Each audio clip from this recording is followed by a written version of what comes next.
കയ്യിൽ പോരട്ടെ.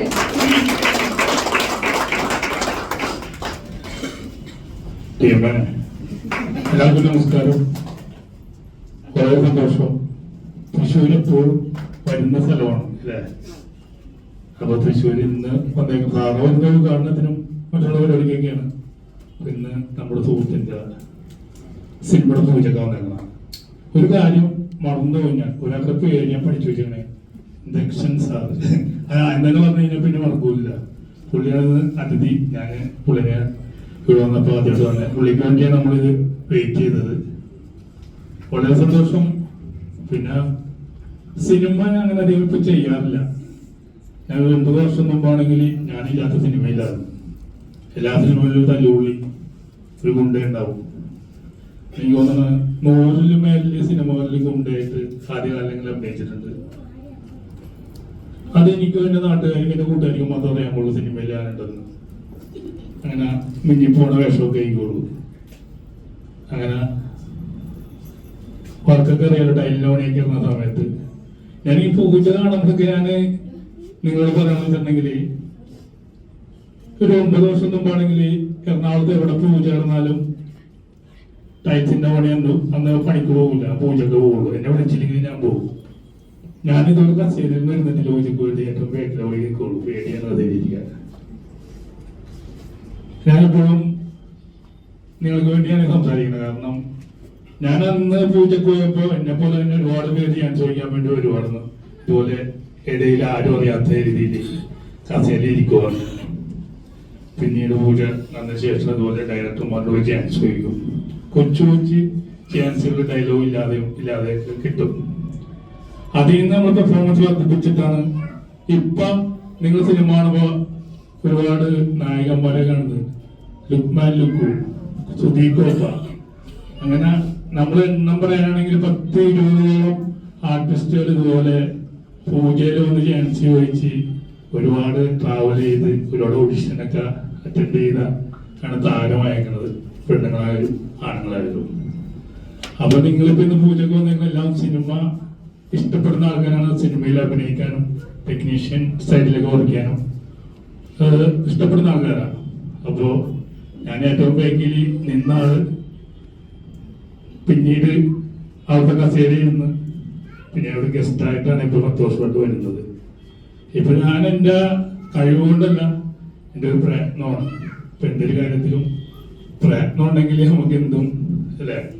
എന്നെ വളർത്തിയത് സിനിമാക്കാരല്ല, എന്നെ വളർത്തിയത് സോഷ്യൽ മീഡിയയില സാധാരണ ജനങ്ങളാണ്.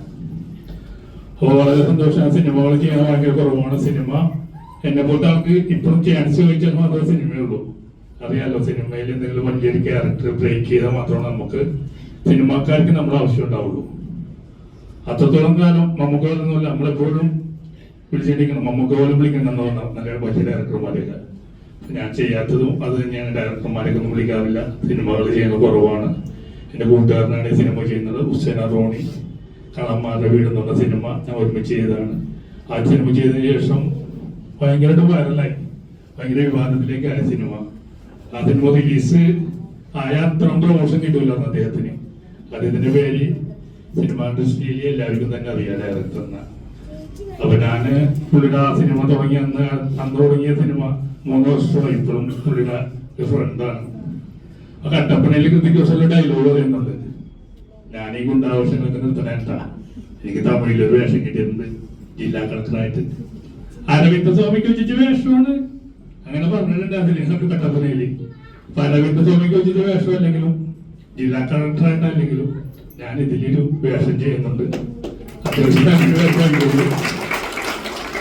അപ്പൊ ജെൻസനെ കുറിച്ചൊക്കെ എനിക്ക് പറയാനുണ്ട്. ജെൻസനൊക്കെ ഭയങ്കര വലിയ ആർട്ടിസ്റ്റുകളാണ്. ജെൻസനൊക്കെ നായകനായിട്ടൊക്കെ അവരെ അഭിനയിച്ചിട്ടുള്ള. ജെൻസൺ അഭിനയിച്ച പടങ്ങളെല്ലാം ജെൻസന്റെ സീനാണെങ്കിൽ ശ്രദ്ധിക്കപ്പെട്ടിട്ടുണ്ട്. ഞാൻ എനിക്ക് ഓട്ടോറിക്ഷ എന്ന് പറഞ്ഞ സിനിമ, അല്ല ഓട്ടോറിക്ഷ പെട്ടി ഓട്ടോറിക്ഷ എന്ന് പറഞ്ഞ സിനിമ ഞാൻ നമ്മുടെ സംഗീതയിലെ പോയി കണ്ടാവും. ഗംഭീര സിനിമയായിരുന്നു. ജെൻസന് ഒരു ബ്രേക്ക് കിട്ടേണ്ട സിനിമയാണ്. ആ സമയത്ത് എന്തോ അത് എനിക്ക് ഭയങ്കര ഇഷ്ടപ്പെട്ട പടമാണ്. അപ്പൊ ജെൻസനും ഞാൻ പറഞ്ഞ പോലെ തന്നെ അടുത്ത് തന്നെ വലിയൊരു ഭാവിയിലെ വാർത്തകളാകാൻ പോകുന്ന ഒരാളാണ് നമ്മുടെ സിനിമയിൽ മെയിൻ വേഷവും ചെയ്യുന്നുണ്ട്. ജെൻസനെ ഇഷ്ടപ്പെട്ട ഒരു നടന്മാരിൽ ഒരാളാണ്. അടുത്ത കാലങ്ങളിൽ ജംഗ്ഷനൊക്കെ വെയിറ്റ് ചെയ്ത് നമ്മളെല്ലാവരും നിൽക്കേണ്ടി വരും. അപ്പൊ എല്ലാവർക്കും ഇപ്പൊ ഇന്നിവിടെ സമയമില്ലാത്ത സമയത്ത് വന്നതിൽ കുറെ സന്തോഷമുണ്ട്. ഇപ്പൊ ഇത്തരം സീറ്റുകൾ ഉണ്ടായിട്ട് എല്ലാ സീറ്റും ഫുള്ളാണ്. ഞങ്ങളെ പോലെ ആൾക്കാർക്ക് ഇവിടെ വരാൻ നേരത്ത് സീറ്റ് ആരും ഇല്ലെന്നാണെങ്കിലും 2 വാക്ക് സംസാരിക്കും പറഞ്ഞ് കേൾക്കണ്ടേ. അപ്പൊ ഈ തൃശ്ശൂര് പല ജില്ലയിൽ നിന്ന് ആൾക്കാർ വന്നേക്കണ സമയം എല്ലാവർക്കും വിലപ്പെട്ടതാണ്. ആ വിലപ്പെട്ട സമയം മാറ്റിവെച്ചുകൊണ്ട് ഈ പരിപാടിയിൽ പങ്കെടുക്കാൻ വന്നതിൽ വളരെ സന്തോഷം. തുടക്കക്കാരാണെങ്കിലും ഇതിൽ അഭിനയിക്കുന്ന ആൾക്കാർക്കും എല്ലാവിധ ആശംസകളും. ഇപ്പൊ ഇതിൽ പ്രവർത്തിക്കുന്ന എല്ലാ ക്രൂവിനും പ്രത്യേകിച്ച് ഒരു പ്രൊഡ്യൂസറാണ് സിനിമയുടെ രാജാവ് അല്ലെ.